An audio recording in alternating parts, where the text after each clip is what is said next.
বন্ধুরা, আজ যে টিউটোরিয়াল ভিডিওটা সেটা হচ্ছে এক্সেল সম্পর্কিত। আজ আমরা এক্সেলের অসাধারণ তিনখানা ট্রিক আমরা দেখে নেব। তো চলুন বন্ধুরা, মূল ভিডিওটা আমরা শুরু করে দিই। বন্ধুরা, আমরা যারা এক্সেলে কাজ করি আমাদের কী হয়, অনেক সময় রিপোর্ট নিয়ে কাজ করতে হয়। তো আমরা সারা বছরের যে রিপোর্ট নিয়ে কাজ করি সেক্ষেত্রে দেখবেন জানুয়ারি ফেব্রুয়ারি এরমভাবে একটা একটা মাসের সিট আমরা ক্রিয়েট করি। তো এখান থেকে আমরা ইনসার্ট করি, ইনসার্ট করে এরমভাবে একটা একটা করে সিট 1 সিট 2 এরমভাবে আসে, তারপর এটাকে রিনেম করে জানুয়ারি ফেব্রুয়ারি এরমভাবে লিখে একটা একটা সিট ক্রিয়েট করি। কিন্তু এরমভাবে যদি আমরা সিট ক্রিয়েট না করে যদি আমরা একসাথে একদম সারা বছরে জানুয়ারি থেকে ডিসেম্বর অবধি সিট একসাথে ক্রিয়েট করে নিতে পারি, তো সেক্ষেত্রে আমাদের কিরাম হয়। তো এটাই আজকে আমি ফার্স্ট ট্রিকে দেখিয়ে দেবো। আপনারা জানুয়ারি থেকে ডিসেম্বর অবধি 12টা মাসের যে সিট সেটা আমরা কিভাবে একসাথে ক্রিয়েট করে নিতে পারেন। তো চলুন বন্ধুরা, এটাই আমরা প্রথম ট্রিকটাতে দেখে নিই। তো বন্ধুরা, প্রথমে আমরা সিট 1-এ আসবো। সিট 1-এ এসে আমাদের 12টা মাসের নাম প্রথমে এখানে ক্রিয়েট করে নিতে হবে। তো এখান থেকে আমি জানুয়ারি দিয়ে শুরু করছি। জানুয়ারি 2022 এখানে লিখলাম। লেখার পর এটাকে আমি ফিল হ্যান্ডেল করে দেবো। ফিল হ্যান্ডেল করলে আমার কিন্তু পরপর 12টা মাস এখানে চলে আসবে। সরি, একটু বেশি হয়ে গেল। আমি ফিল হ্যান্ডেল করে দেওয়ার পর বন্ধুরা দেখতেই পাচ্ছেন এখান থেকে পুরো ডিসেম্বর অবধি আমার অটোমেটিক চলে এলো। আর এখানে ওপরে আমি হেডারে নেম লিখবো। নেম লেখার পর আমরা এই পুরো সেকশনটাকে সিলেক্ট করে নেব। সিলেক্ট করে নেওয়ার পর এখান থেকে আমরা চলে আসবো ইনসার্টে। ইনসার্টে আসার পরে এখানে যে পিভট টেবিল আছে এই পিভট টেবিলে ক্লিক করব। পিভট টেবিলে ক্লিক করার পর আমার কাছে এরকম একটা ডায়লগ বক্স আসবে।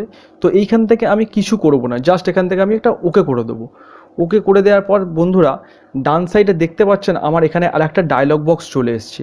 আর এখানে এই যে নেম বলে যে হেডারটা দিয়েছিলাম সেই নেমটা এখানে লেখাটা চলে এসেছে। আর এখানে যে ফিল্টার বলে যে অপশানটা রয়েছে, জাস্ট এই নেমটাকে আমি টেনে নিয়ে সেই ফিল্টারের মধ্যে ফেলে দেবো। ফেলে দেওয়ার পর আমার এটার কাজ শেষ, আমি এটাকে ক্রস করে দেবো। ক্রস করে দেওয়ার পর এখান থেকে লেফট সাইডে দেখুন অপশান একটা পেয়ে যাবেন। এই অপশানের সাইডে দেখবেন একটা রাইট অ্যারো আছে। তো এই রাইট অ্যারোতে ক্লিক করব। ক্লিক করার পর এখানে একটা অপশান দিচ্ছে শো রিপোর্ট ফিল্টার পেজেস। তো এইটা আমি ক্লিক করব। ক্লিক করার পর আর একটা ডায়লগ বক্স আসবে, এটাকে আমি জাস্ট ওকে করে দেবো। ওকে করে দেওয়ার পর বন্ধুরা এখানে দেখতেই পাচ্ছেন আমার কিন্তু অটোমেটিক দেখুন সিটগুলো তৈরি হয়ে গেছে। January February March April May June July August September October, এবার এটাকে টেনে বাড়ালে নভেম্বর ডিসেম্বর আমরা পেয়ে গেলাম। এইবারে বন্ধুরা একটা জিনিস দেখুন, আমার কিন্তু প্রতি পেজের ওপরে এই নেম জানুয়ারি 22 এটা কিন্তু এসছে। আবার ফেব্রুয়ারিতে যখন যাব দেখুন ফেব্রুয়ারিতেও আছে, মার্চেও আছে। তো এটাকে যদি আমি ডিলিট করতে চাই তো জানুয়ারির মধ্যে আমরা ক্লিক করে কিবোর্ড থেকে শিফট আর অল টিপে আমরা ডিসেম্বরে আসব। পুরোটা আমার সিলেক্ট হয়ে গেল। তারপর জাস্ট এটাকে এরমভাবে সিলেক্ট করে আমরা কিবোর্ড থেকে ডিলিট করে দেবো। ডিলিট করে দেওয়ার পর আবার শিফট আর অল প্রেস করে ডিসেম্বরে ক্লিক করে আবার জানুয়ারিতে ক্লিক করব। এইবারে দেখব কি আমাদের সবকটা কিন্তু পেজের মধ্যে যে লেখাগুলো ছিল সেটা কিন্তু ডিলিট হয়ে গেল। তো বন্ধুরা এটা গেল প্রথম ট্রিকটা। আর সেকেন্ড যে ট্রিকটা আপনাদের সঙ্গে শেয়ার করব, তো বন্ধুরা এখান থেকে যদি আমি কোনো পেজকে হাইড করতে চাই তো কীভাবে করি। আমরা এটা সাধারণত সবাই জানি যে এই পেজটার উপরে রাইট ক্লিক করব, তারপর হাইড করে দেবো। কিন্তু বন্ধুরা এখান থেকে আমি যদি ফাইলটা কাউকে দিই বা এই ফাইলটা যদি কেউ দেখে, সে কিন্তু বুঝতেই পারবে জানুয়ারির পরে ফেব্রুয়ারিটা নেই, মার্চ আছে, তার মানে এখান থেকে কিছু একটা হাইট আছে।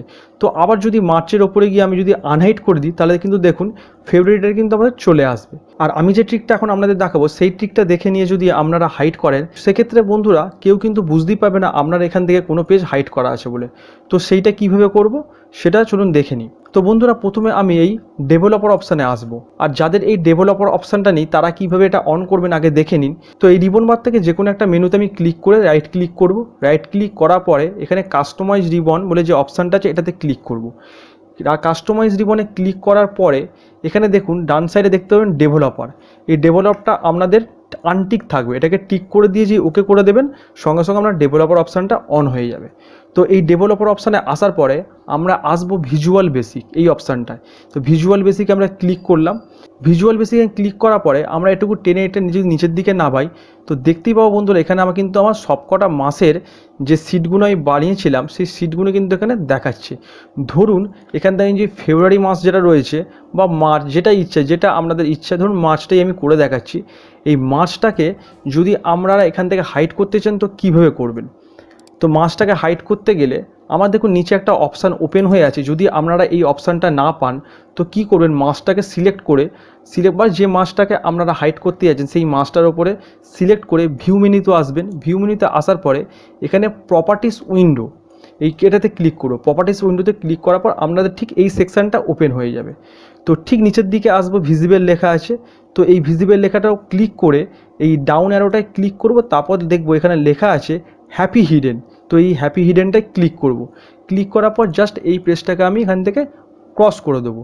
তো বন্ধুরা দেখতেই পাচ্ছেন এখান থেকে কিন্তু মার্চটা আমার কিন্তু চলে গেছে, মানে হাইট হয়ে গেছে। এবার যদি আমি এপ্রিলে বা ফেব্রুয়ারিতে যে কোনো মাসের ওপরে যদি রাইট ক্লিক করি, দেখুন আনহাইটের কোনো অপশানই নেই, মানে এখানে যে আর একটা সিট রয়েছে সেটা কিন্তু কেউ জানতেই পারবে না। আর যদি এটাকে আবার আনহাইড করতে চান তো ঠিক একইভাবে ভিজুয়াল বেসিকে আসবো, ভিজুয়াল বেসিকে আসার পর এই মার্চ মাসটাকে সিলেক্ট করে নেবো, মার্চ মাসটাকে সিলেক্ট করে নেওয়ার পর ভিজিবলে আসবো। তো এখান থেকে ডাউন অ্যারোটায় ক্লিক করে এখানে ভিজিবল অপশানটায় ক্লিক করব, ক্লিক করার পর এই পেজটাকে আমি ক্রস করে দেবো। ক্রস করে দেওয়ার পর বন্ধুরা দেখতেই পাচ্ছেন মার্চ মাসটা কিন্তু আবার চলে এলো, মানে এখান থেকে আনহাইড হয়ে গেল। এরপরে 3 নম্বরে যে ট্রিকটা বন্ধুরা আপনাদের সঙ্গে শেয়ার করব সেটা হচ্ছে, ধরুন এখানে যদি আমরা কোনো ওয়েবসাইট লিখি, যেমন ধরুন www.suboacademy.com যদি লিখি, যখনই এন্টার মারবো তখন দেখতে পাচ্ছেন বন্ধুরা এটা কিন্তু আমাদের ব্লু কালারে হয়ে যাচ্ছে, মানে লিঙ্ক আকারে চলে আসছে। কিন্তু এটা যদি আমি লিঙ্ক আকারে না করে যদি টেক্সট আকারে করতে চাই শুধু, তো কিভাবে করব? ধরুন আমি লিঙ্ক আকারে দেবো না কাউকে, এটা টেক্সট আকারে দেবো। তো সেক্ষেত্রে আমরা কিভাবে করব? সেক্ষেত্রে করতে গেলে আমরা এই যে রিবন বার থেকে যে কোনো একটা মেনুর উপরে রাইট ক্লিক করব, করার পর কাস্টমাইজ দ্য রিবন এই অপশানটায় ক্লিক করব। ক্লিক করার পরে এখান থেকে আমরা প্রুফিং বলে যে অপশানটা আছে প্রুফিংয়ে আসবো। প্রুফিংয়ে আসার পরে অটো কারেক্ট যে অপশান আছে এটাতে ক্লিক করব। ক্লিক করার পরে সেকেন্ড যে অপশানটা রয়েছে auto format as you type, এই অপশানটাতে ক্লিক করব। এই অপশানটায় ক্লিক করার পরে প্রথমে দেখুন লেখা আছে internet and network path will hyperlinks apply as you work. এই অপশানটা যেটা টিক হয়ে আছে এটাকে আনটিক করে দেবো। আনটিক করে দেওয়ার পর ওকে করে দেবো। ওকে করার পর এখানে আবার একটা ওকে আছে, এটা ওকে করে দেবো। এইবার দেখুন আমি যদি ওয়েবসাইট লিখি কিছু www.suboacademy.com, এবার দেখুন বন্ধুরা যে এন্টার মারছি দেখুন এটা কিন্তু আর ব্লু কালার হচ্ছে না, এটা কিন্তু এবারে টেক্সট আকারে আসছে। তো এটাকে যদি আবার লিঙ্ক আকারে আনতে চাই তো একইভাবে আমাদের আবার আগের অপশানে ফিরে আসতে হবে। তো রাইট ক্লিক করব, তা কাস্টমাইজ দ্য রিবন এই অপশানটা আসবো। আসার পরে প্রুফিংয়ে আসবো, অটো কারেক্ট অপশানে আসবো, তারপর এই যে এখানে ইন্টারনেট অ্যান্ড নেটওয়ার্ক যে অপশানটা রয়েছে এটাতে ক্লিক করব, মানে টিক মার্কটা দিয়ে দেবো। টিক মার্ক করে দেওয়ার পর ওখানে ওকে করে দেবো, আবার ওকে করে দেবো। এইবার যখন আপনারা আবার লিখবেন তখন দেখবেন এটা আবার লিঙ্ক আকারে হয়ে যাবে। তো আশা করি বন্ধুরা এই 3টে অসাধারণ যে ট্রিক আপনাদের সঙ্গে শেয়ার করলাম এই 3টে ট্রিকই আপনারা খুব ভালোভাবে বুঝতে পেরেছেন। ভিডিওটা যদি একটু ইনফরমেটিভ মনে হয় তাহলে অবশ্যই চ্যানেলটা সাবস্ক্রাইব করে দেবেন, আর সাবস্ক্রাইব করে দেওয়ার পাশাপাশি নিচে থাকা বেল আইকনটা অন করে দিয়ে অল নোটিফিকেশান করে দেবেন, যাতে এরকমই পরবর্তী ভিডিওগুলো আপনার কাছে সবার আগে পৌঁছে যায়। বন্ধু বান্ধবদের মধ্যে শেয়ার করতে ভুলবেন না, এটা সবার মধ্যে শেয়ার করে দিন যাতে সবাই বিষয়টা জানতে পারে। ভিডিওটা অবশ্যই এটা লাইক আর কমেন্ট করে দেবেন। দেখা হবে এরকমই কোনো পরবর্তী ভিডিও। ততক্ষণ পর্যন্ত ভালো থাকুন, সুস্থ থাকুন, ধন্যবাদ।